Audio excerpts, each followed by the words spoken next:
எல்லாருக்கும் வணக்கம். நான் ஆனந்த பலம். வாங்க வீடியோக்குள்ள போகலாம்.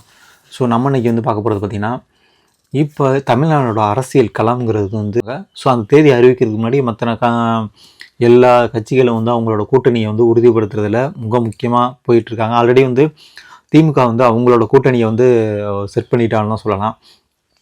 அடுத்து வந்து பார்த்திங்கனாக்க இப்போ என்டிஏ கூட்டணின்னு ஒன்று, அது என்டிஏ கூட்டணின்னு சொல்கிறத விட நம்ம வந்து அதிமுக கூட்டணி தான் சொல்லலாம். இந்த அதிமுக கூட்டணியில் வந்து இப்போ ஆல்ரெடி வந்து பிஜேபி இருக்கிறாங்க, மற்ற கட்சிகள்லாம் அன்புமணி இருக்காங்க, அதுக்கப்புறம் வந்து பார்த்தீங்கன்னாக்கா இவங்க டிடிவி இணைஞ்சிருக்காங்க. இந்த மாதிரி பல கட்சிகளை இணைச்சு அந்த ஒரு கூட்டணி இருக்குது, அதிமுக கூட்டணி. ஸோ அந்த கூட்டணியில் வந்து இப்போ டிவிக்கையும் உள்ளே கொண்டு வந்துடலாம் அப்படிங்கிற மாதிரி வந்து மிகப்பெரிய ஒரு பேசு பொருளாக இருக்குது. ஏன்னா இப்போ நேற்று வந்து பார்த்தீங்கன்னாக்கா விஜய் வந்து டெல்லி போயிருந்தாங்க. டெல்லியில் வந்து இன்றைக்கி வந்து அவங்களுக்கு மிக முக்கியமான ஒரு விசாரணை இருக்கிற மாதிரியே சொல்லியிருக்காங்க. இந்த விசாரணையில் வந்து என்ன பேச போகிறாங்க, என்ன மாதிரி ஒரு அவங்களுக்கு எத்தனை இடங்கள் கொடுக்க போகிறாங்க அப்படிங்கிற மாதிரி வந்து மிகப்பெரிய விவாதங்கள் போயிட்டுருக்கு.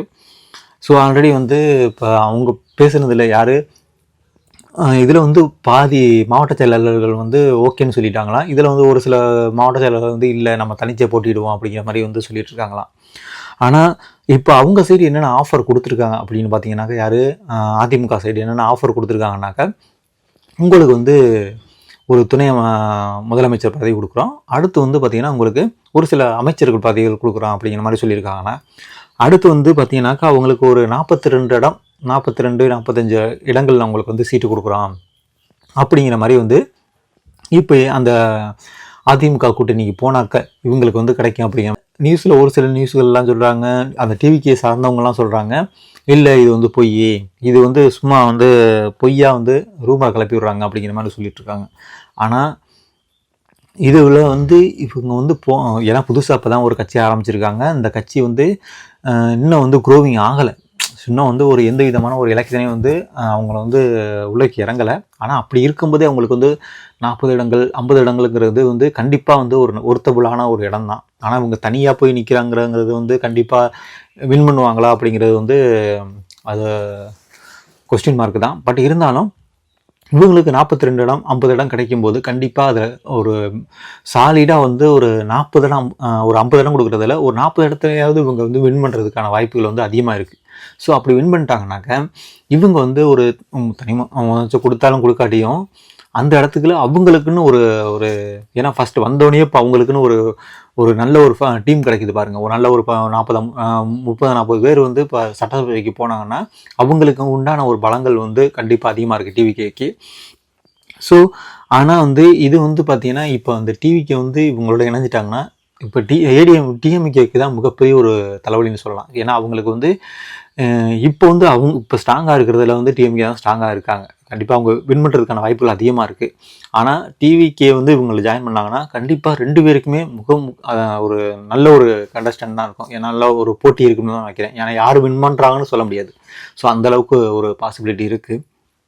ஆல்ரெடி வந்து பார்த்தீங்கன்னா இப்போ இந்த டிவிக்கு இன்கேஸ் வந்து டிவிக்கு வந்து இதில் வந்து என்டிஏவில் ஜாயின் பண்ணிட்டாங்கன்னு வச்சுங்களேன், அப்போ 2 டீமு 3வது டீம் வந்து பார்த்தீங்கன்னாக்கா நாம் தமிழர் இருப்பாங்க.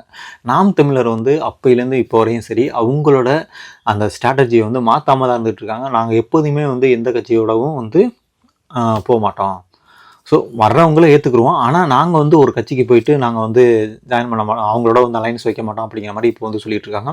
அவங்க எப்போதுமே வந்து ஒரே குழுக்கள் தான். ஸோ நாங்கள் வந்து தமிழ் தேசியத்தை வந்து நாங்கள் உயர்த்தி பேசுவோம் அப்படிங்கிற மாதிரி தான், திராவிடத்தை நாங்கள் வந்து எதிர்க்கிறோம் அப்படிங்கிற மாதிரி தான் அவங்களோட ஒரு கண்ணோட்டத்தில் இருந்துகிட்டு இருக்காங்க. இப்போ வரையும் வந்து அவங்க லாஸ்ட் தேர்தல் வரையும் ஒரு 8% வாக்குகளுக்கு மேலே வந்து வாங்கியிருக்காங்க. அவங்களோட வாக்கு வந்து இப்போ அது அப்படியே கண்டினியூ ஆகுமா இல்லை வந்து கம்மியாகுமா அப்படிங்கிறது வந்து நம்ம பொறுத்திருந்து தான் பார்க்கணும். ஏன்னா இப்போ தமிழ்நாட்டில் வந்து பார்த்தீங்கன்னாக்கா இப்போ ஒரு 2 மாதமாகவே வந்து அதிகமான வன்முறைகள், அதிகமான கேட்குறதுக்கே வந்து அருவருப்பத்தக்க நிறையா விஷயங்கள் வந்து நம்ம தமிழ்நாட்டில் நடந்துகிட்டு இருக்குது. ஸோ இதெல்லாம் வந்து மாறணும். ஏன்னா எந்த கட்சி வந்தாலும் சரி, டிஎம்கே இருந்தாலும் சரி, ஏடிஎம்கே இருந்தாலும் எந்த கட்சி வந்தாலும் இந்த விதமான அந்த சின்ன சின்ன பெண்களை ஸோ அவங்கள வந்து மானபங்கப்படுத்துறது, இந்த மாதிரி நிறையா நியூஸ் வந்து இப்போ ஒரு மாதமாகவே அதிகமாக வந்துக்கிட்டு இருக்குது. அந்த தூத்துக்குடியில் வந்து பார்த்திங்கன்னா ஒரு பொண்ணு வந்து 12வது படிக்கிற பொண்ணு, அந்த பொண்ணு வந்து காலேஜ் ஸ்கூல் போயிட்டு வந்திருக்காங்க, எக்ஸாம் எழுதிட்டு வந்திருக்காங்க, வந்தவங்கள அந்த மாதிரி ஒரு பண்ணியிருக்கானுங்க. அது மட்டும் இல்லாமல் இன்னொரு 6-7 வயசு ஒரு சின்ன குழந்தைய வந்து ஒருத்தன் வந்து கூட்டிகிட்டு போயிட்டு அந்த பொண்ணை வந்து சீரழிச்சிருக்கான். இந்த மாதிரி வந்து தமிழ்நாட்டில் வந்து இதுக்கு முன்னாடி இப்படி நடந்துச்சா என்னன்னு தெரியலை. ஆனால் இந்த சோசியல் மீடியா வந்ததுக்கப்புறம் தான் அவ்வளவு வந்து வெளியில் வருதா அப்படிங்கிற மாதிரி தெரியல. ஆனால் இந்த நிறைய நியூஸ் வந்து இப்போ அதிகமாக வந்துகிட்டு இருக்குங்க. ஸோ அது மட்டும் இல்லாமல் இன்னொரு பையனை வந்து பார்த்திங்கன்னா போலீஸ் அந்த லாக்அப் டெத் வந்து இப்போ கொஞ்ச நாளாகவே வந்து நிறைய லாக்அப் டெத்துங்கிறது வந்து நடந்துக்கிட்டு இருக்குது. இந்த சாத்தான்குளத்தில் நடந்ததுக்கப்புறம் வந்து இப்போ இன்னும் 2 லாக்அப் டெத்து வந்து இப்போ நடந்துகிட்ருக்கு. ஒரு சிலதெல்லாம் வெளியில் வரமாட்டேங்குது, ஆனால் ஒரு சில நியூஸ்லாம் வந்து வெளியில் வந்துக்கிட்டு இருக்கு. ஸோ இதெல்லாம் வந்து பார்த்திங்கன்னா ஆல்ரெடி வந்து இது வந்து டைரெக்டாக யாரை அவாய்ட் பண்ணோம்னாக்கா சிஎம் அவங்க ஸ்டாலினை தான் அவாய்ட் பண்ணோம். இவங்க இங்கே போலீஸ் இங்கே நடக்கிறது ஒரு சில நியூஸ் எல்லாம் வந்து டைரெக்டாக அவங்களோட தான் வந்து அட்டாக் பண்ணுவாங்க. பார்ப்போம். இது வந்து பார்த்திங்கன்னா நான் வந்து டிஎம்கே வந்து தூக்கி பிடிக்கல.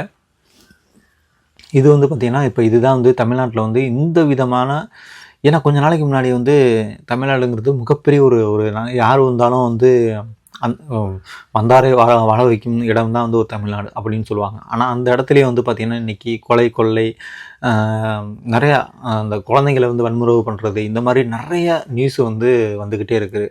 ஸோ இந்த இதெல்லாம் வந்து கண்டிப்பாக மாறணும். இதுதான் நம்ம அந்த வீடியோவில் பார்க்குற மாதிரி இருந்தால் பார்ப்போம். இன்னும் ஒரு 2 நாளில் வந்து எலெக்ஷன் அறிவிச்சிட்டாங்கனாக்கா கண்டிப்பாக வேறு யாரும் எந்த கட்சியிலையும் வந்து அலைன்ஸ் வைக்க முடியாது. ஸோ ஓவராலாக பார்க்கும்போது இன்றைக்கி வந்து டிவிகேயில் வந்து பார்த்திங்கன்னா மிக முக்கியமான நியூஸ் எல்லாம் வரலாம் அப்படிங்கிற மாதிரி சொல்லப்படுறாங்க. பார்ப்போம். டிவிகே வந்து இந்தியாவில் ஜாயின் பண்ணுறாங்களா, இல்லை நான் தனியாக வேணுக்கிறோம் அப்படின்னு சொல்லிட்டு அவங்க பேச போகிறாங்களா அப்படிங்கிற மாதிரி வந்து பார்க்கணும். ஆல்ரெடி வந்து அவங்களோட எல்லா மாவட்ட செயலாளர்களும் வந்து நான் ஒரு 80% வந்து ஓகே சொல்லியிருக்க மாதிரி சொல்கிறாங்க. ஒரு 20% தான் இன்னும் ஓகே சொல்லலையாம். பார்ப்போம் என்ன மாதிரி வந்து பேச போகிறாங்க அப்படிங்கிற மாதிரி. அடுத்து வந்து பார்த்திங்கன்னா இப்போ என்டிஏவில் வந்து பார்த்திங்கன்னா அவங்க ஆல்ரெடி வந்து பிஜேபி உள்ளக்க இருக்காங்க, ராமதாஸ் உள்ளக்க இருக்காங்க, அன்புமணி ராமதாஸ் உள்ளக்க இருக்காங்க. ஏன்னா ராமதாஸ் மட்டும்தான் இப்போ வெளியில் இருக்காங்க. ராமதாஸ் வெளியில் இருக்காங்க, சசிகலா வெளியில் இருக்காங்க. இப்போ அவங்க 2 பேரும் வந்து இன்னும் யாரு கூடவும் ஜாயின் பண்ணாமல் இருந்துகிட்டு இருக்காங்க.